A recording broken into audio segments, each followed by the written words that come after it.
ഇന്ന് നമുക്ക് ഒരു മിച്ചറിൻ്റെ റെസിപ്പി നോക്കാം. അപ്പോൾ അതിനായിട്ട് ഞാൻ ഈ ഒരു പാത്രത്തിൽ നിറയെ കടലമാവ് എടുത്തിട്ടുണ്ട്. ഇപ്പോൾ 2-3 ദിവസമായിട്ട് ഓരോന്നൊക്കെ ഇങ്ങനെ ചെയ്ത് നോക്കിയപ്പോൾ എല്ലാം നല്ല പെർഫെക്റ്റ് ആയിട്ട് കിട്ടിയായിരുന്നു. പിന്നെ ഇനി എന്തിനാണ് കടയിൽ നിന്ന് ഓരോന്ന് വാങ്ങിച്ച് പൈസ കളയുന്നതെന്ന് വിചാരിച്ച് ഇനി എല്ലാം വീട്ടിൽ തന്നെ ഉണ്ടാക്കാമെന്നൊന്ന് വിചാരിച്ചു. അപ്പോൾ അതിന് വേണ്ടിയിട്ട് ഇന്ന് നമ്മൾ മിച്ചറാണ് ഉണ്ടാക്കുന്നത്. അപ്പോൾ മിച്ചറിന് ഞാൻ ഈ ഒരു അളവിൽ മാവ് എടുത്തിട്ടുണ്ട്. ഇത് നമുക്കിനി മിച്ചറിന് വേണ്ടിയിട്ടുള്ള മാവ് റെഡിയാക്കി എടുക്കാം കേട്ടോ. പാത്രത്തിലേക്ക് ഇട്ടു. പിന്നെ നമുക്കിതിലേക്ക് കുറച്ച് അരിമാവ് കൂടി ചേർത്ത് കൊടുക്കാം. അരിമാവ് ഞാൻ ഇത്രയും ഒരു അളവ് എടുത്തിട്ടുള്ളൂ കേട്ടോ. അപ്പോൾ അരിമാവ് കൂടി ഇതിലേക്ക് ചേർത്ത് കൊടുക്കുകയാണ്. ഇനി ഇതിലേക്ക് ഞാൻ കുറച്ച് കായപ്പൊടി ചേർക്കുകയാണ്. കുറച്ച് മുളക് പൊടി ആഡ് ചെയ്യാം. കുറച്ച് സോഡാപ്പൊടി ഇടുന്നുണ്ട്.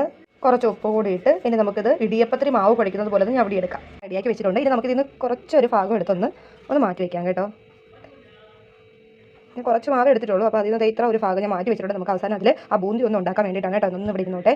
ബാക്കി ഇതുപോലെ നമ്മൾ ഇതുപോലെ ഈ ഒരു കയ്യിൽ ഒട്ടി പിടിക്കാത്ത രീതിയിൽ ഇതുപോലെ ഒന്ന് നമ്മൾ ഇടിയപ്പത്തിന് കുഴച്ചെടുക്കുന്ന പോലെ ഒന്ന് കുഴച്ചെടുക്കാം. ഒരു പാൻ എടുത്ത് എണ്ണ ചൂടാക്കാൻ വെച്ചിട്ടുണ്ട്. ചൂടായി വന്നിട്ടുണ്ട്. ഇനി നമുക്ക് ഇതിലേക്ക് ആവശ്യമുള്ള വെളുത്തുള്ളിയും കറിവേപ്പിലയും കൂടി ഒന്ന് മൂപ്പിച്ചെടുക്കാം. ഇത് മൂപ്പിച്ച് കോരിയതിന് ശേഷം നമുക്ക് കപ്പലണ്ടിയും കടലയും കൂടി ഒന്ന് മൂപ്പിച്ചെടുക്കാമേ. നമ്മൾ വെളുത്തുള്ളിയും കരിവേപ്പിലയും ഒന്ന് മൂപ്പിച്ച് കോരിയിട്ടുണ്ട്. നമുക്ക് ഈ കപ്പലണ്ടിയും കടലയും കൂടി ഒന്ന് മൂപ്പിച്ചെടുക്കാം. കപ്പലണ്ടിയും കടലയും നമ്മൾ വറുത്ത് കോരിയിട്ടുണ്ട്. വേണ്ടിയിട്ട് നമ്മളിതാ ഇടിയപ്പ പാത്രത്തിൽ എടുത്തത് നമ്മളിതാ ഇനി ഇതുപോലെ ഒന്നാക്കി എടുക്കുക.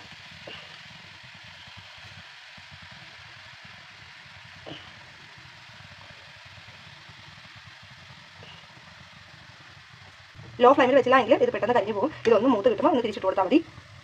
നമ്മളിതാ മിച്ചർ ഇവിടെ കോരി എടുക്കുന്നുണ്ട്. കോരി ഇതാ നേരത്തെ ഞാൻ പൊരിച്ച് വെച്ചിട്ടുണ്ടായിരുന്നു. അപ്പോൾ അതിലേക്ക് കോരി ഇട്ട് കൊടുക്കുകയാണ്. നമുക്കിനി ബൂന്തി തയ്യാറാക്കാം. അതിന് വേണ്ടിയിട്ട് ഞാൻ നേരത്തെ ഉണ്ടായിരുന്ന മാവ് അതൊന്ന് വെള്ളം നനച്ചെടുത്തിട്ടുണ്ട്. ഇനി ഇതാ ഇതുപോലത്തെ കണ്ണാപ്പയിലോട്ട് ഇട്ടിട്ട് ഇതുപോലെ ഒന്നാക്കി കൊടുത്താൽ മതി.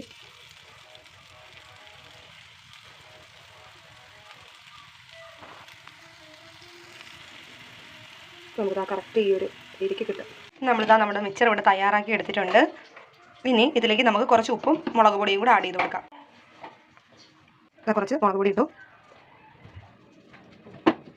കുറച്ച് ഉപ്പ് കൂടി ഇതിൻ്റെ പുറത്ത് ഇങ്ങനെ വിതറി കൊടുക്കാം.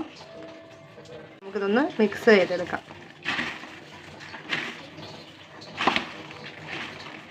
അപ്പോൾ നമ്മളിതാ നമ്മുടെ മിച്ചർ ഇവിടെ റെഡിയാക്കി എടുത്തിട്ടുണ്ട്. ഈ എണ്ണ ഒന്ന് പിടിക്കാൻ വേണ്ടിയിട്ടാണ് കേട്ടോ ഞാൻ പേപ്പർ വെച്ചിരിക്കുന്നത്.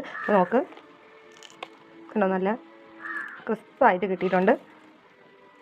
നല്ല ടേസ്റ്റിയാണിത്. അപ്പോൾ നിങ്ങളിതുപോലെ മിച്ചർ ഉണ്ടാക്കി നോക്കുക. എന്നിട്ട് അഭിപ്രായങ്ങൾ കമൻറ്റ് ചെയ്യുക. Thank you.